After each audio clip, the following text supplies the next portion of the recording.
Hello and welcome to Friday Night Arcade. Please be aware that some of the gameplay footage in this particular video contains flashing lights for an extended period of time, which may be disorienting to some viewers.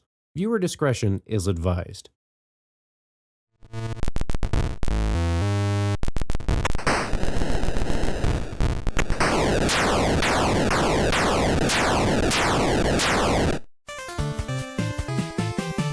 Haunted House was developed and released by Atari for the Atari 2600 in February of 1982. In a time when Atari 2600 games mostly consisted of simple arcade-style shooters that were easy to pick up and play, Haunted House goes for a more nuanced survival horror experience. At a glance, this probably looks totally confusing, not to mention visually unappealing. Why is Meatwad running around in this maze? But let's be fair and wind the clock back to the early 80s when games required a lot more imagination. Now, I'm not going to sit here and tell you that Haunted House is by any stretch a masterpiece or a game you should run right out and buy today, but it's got a lot going for it, and I feel like we can appreciate what they tried to do here, even if it didn't age as well as some of the other Atari games. Okay, first up, let's just get this out of the way. You're going to need to actually sit down and read the manual to know what's going on. The story here is that many years ago in the small town of Spirit Bay, there lived a mean old man named Zachary Graves. Everyone hated Old Man Graves, and he hardly ever left his mansion. When he died, his mansion was locked up, but the townspeople all say Old Man Graves knew the location of a magic urn that was a family heirloom for the first family that ever lived in the town of Spirit Bay. The urn was broken into 3 pieces during an earthquake, which are still in the house somewhere. Nobody has been brave enough to this day to go into the house and look for the urn, and all of the neighbors claim to see a bunch of spooky stuff happening in the abandoned mansion at night. Lights flickering in the windows, eerie sounds, doors slamming, shadows running around, the usual haunted house stuff. And well, lucky you, now Atari is unlocking the doors to the haunted mansion so that you can venture inside and try to find the pieces of the urn for yourself. Try and find them if you dare, and so on and so forth.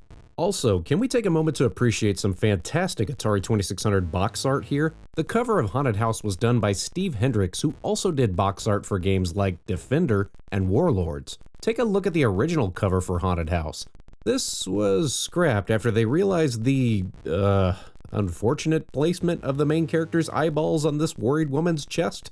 So, you play as a nameless lone venturer who sets out to find the pieces of the urn inside the haunted mansion. Your character is represented by this set of eyeballs, which actually look around depending on which direction you're pressing with your joystick, and that's kinda cool. I'm sure they drew inspiration from old cartoons like Looney Tunes, where when the characters were walking around in pitch darkness, all you could see was their eyeballs. The mansion is divided into 4 floors with staircases leading up or down respectively, and you'll have to use your matches to help find items along the way. You have an unlimited amount of matches to use, which you do so by pressing the fire button, which then lights up this glowing orb of light around your character's eyes. Now, even though you can see the walls here, you won't actually be able to see the items unless your match is lit and the item is within your light radius. Along the way, you can run into tarantulas, ghosts, and giant vampire bats. Touch one of these and they literally scare you to death. The sounds of the death sequence are impressive.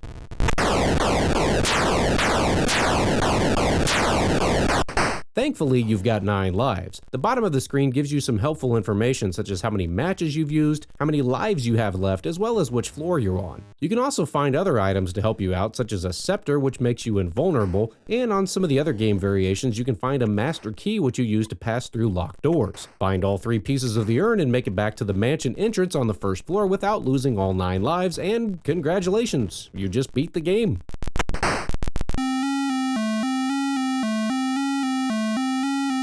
Your score will get calculated depending on how many lives you had left as well as how many matches you used. Now, I mentioned before that you can pick up other items to help you out, but there's a catch. There's always a catch, isn't there? Unfortunately, you can only pick up 1 item at a time. So you have to decide if you want to pick up the key, the scepter, or the pieces of the urn. Now, if you have multiple pieces of the urn, that's okay, but you have to set down whatever parts of the urn you have if you want to pick up the key to open a door. Theoretically, you'd be playing this with a piece of paper so you could write down where you're picking up or dropping items so you can go back and find them later if needed, but it adds a little bit of unnecessary tediousness to the game. I could understand if you had to pick between carrying the key or carrying the scepter. That makes sense and adds some strategy to the game, but once you have the pieces of the urn, I feel like you shouldn't have to put them down again in order to open a door. The good news is you can technically get through the game without using the key at all. Each floor has multiple stairways, so it is possible to just work your way around the mansion without using a key at all, but it would just take a little bit more work. Now, I mentioned before the game has multiple game variations, and here's where things get really interesting. In Game 1, you can still see the walls, but in later variations, you can't see the walls at all unless you're near them with a lit match. This means you're literally having to feel your way around the mansion in total darkness while avoiding all the monsters. I can only imagine the intention here was for you to be playing this in a dark room lit only by the flicker off your old school CRT television. Then you're playing this dark, creepy game where you're supposed to be wandering around aimlessly in this haunted mansion. That's actually a pretty cool idea, and I have to applaud the effort there.